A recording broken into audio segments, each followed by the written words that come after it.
You're watching ABC4 News.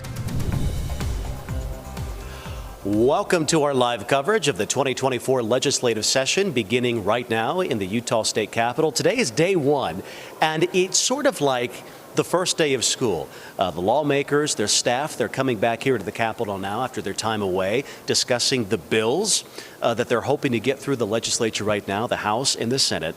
400 bills we have right now the lawmakers are dealing with. They have 45 days to discuss those bills, to make changes to those bills, debate, vote, and then send to Governor Cox's desk. So they've got a lot of work to do in the next 45 days, and they're talking about issues about water.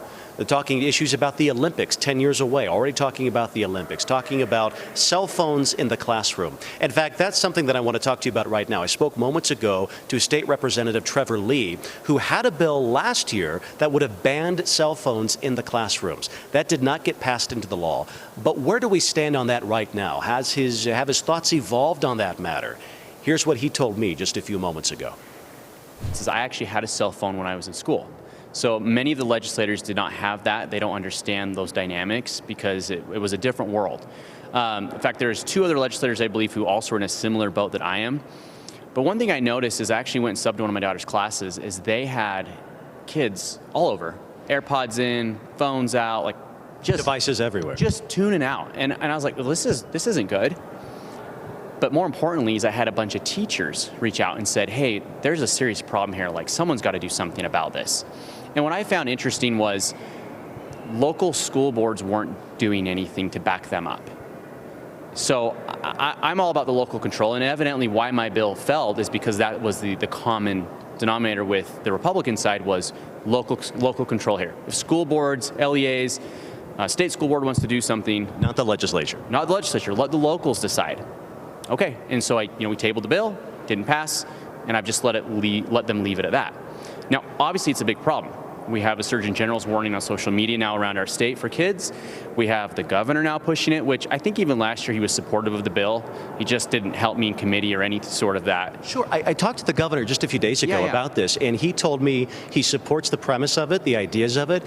He went back to that local control issue. He says, I'd like to see the districts do it before the legislature takes action. But he did say that if the legislature takes action, that he would support that happening. So, right. Yeah, and I agree with that. That's fine. I look at it a little different. I think that the phone issue is a big deal. I mean, if you look at suicide rates, depression, it's not even just social media. It's the fact that kids can't communicate. They don't have those social skills anymore. Everything is inside, and they need to get out. They need to learn how to focus. And part of my bill was, it was actually leaving the classroom. I offered to say there's a cubby in every room. You just put your phone, your smartwatch in there. It's going to stay there. When class is over, go pick it up and leave. Because the distraction is a big deal for kids. To concentrate and focus when you've had a text come in and to get back on the study or whatever you're learning from the teacher, it's really hard. They say it can take 20 to 30 minutes. So when you're in a class for maybe an hour, half a class could be gone because one text message takes your focus off. And you can't keep going. So now some schools have had success with their own policies, keeping cell phones in cubbies or out of the classroom. Is there an argument to be made for parents who say, look, heaven forbid there is a school shooting, or heaven forbid there's something else. I need to get a hold of my student ASAP. They're not going to have their cell phone with them. What about those parents who are concerned about communication? Yeah, I don't think that's a good argument. And one of the reasons why is I think it makes it worse. School shooters know that. They know there could be a phone in there. They can get more attention, more video, more recording. I think that's going to hurt. And let's say heaven forbid, we have a horrible tragedy like that. Well, I don't believe that the phone is going to do anything to help the situation. I think it makes it worse. What, you're going to text your parent like there's a shooter? I mean, that's horrible. Teachers all have phones. They have them right there in the classroom. If there's an emergency, we need to focus on that. I don't think kids need to have the phones. I don't think it's worth any of the pros of being able to talk to your parent. I don't think when you're in a public school, you should have that ability just to call out anytime you want and have that distraction once again in the classroom. It's just, it's not worth it. And the studies are showing it's just not good for our society as a whole to have kids on a phone 24 hours a day, 7 days a week. I don't think we should police or control any of that at home. That's their decision.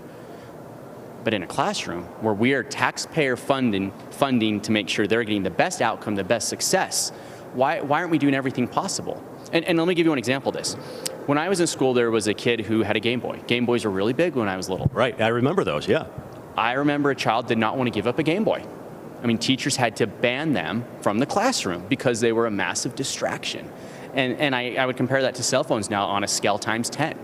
Because it's not even just social media, it's all aspects of the communication on a phone. It could be email, internet, whatever it is. So where do you see this going from here, this legislative session, now that we're underway? Yeah, so I don't think the sentiment has changed amongst my colleagues. There's not anyone that I'm aware of who's running any bills that is getting rid of cell phones. The governor's doing his campaign for a push to say, hey, you guys should try to handle this, like fix this, you need to do something, and we'll see if they listen. I personally believe that if teachers really want this, then they'll make a push for it. If they really do, if there are the teachers like that. Okay, so Representative Lee there is putting the impetus on parents and the local school districts to make those changes if they so choose. That is something that Governor Cox told me that he supports as well. Now, coming up tonight at 10 o'clock, we'll hear more from Representative Trevor Lee about his thoughts on immigration. He made some comments on the children of undocumented immigrants in Utah public schools. How does he feel about that? Where's that going? And the message he has for the federal government on the issue of immigration. That's coming up tonight as our coverage continues at 10 o'clock. Sarah? All right, Brian. Well, a big day today, but not just today. We're learning that through the rest of the week. We've got a lot going on. Tell us a little bit of information of what we have going on Thursday. Right. Well, big week. Obviously, the first week the legislators are back here in session. And on Thursday, that marks Governor Cox's State of the State address. So he's going to come here. He'll address a joint session of lawmakers talking about his legislative priorities, what he hopes to accomplish, and, of course, selling Utah and what's commonly known as the Utah way to the audience. We will have live coverage of that starting at 6:30 right here on ABC4. That is on Thursday, and we hope all of you at home can join in then. Sarah? All right, Brian, thank you very much. You can find all the latest online at abc4.com.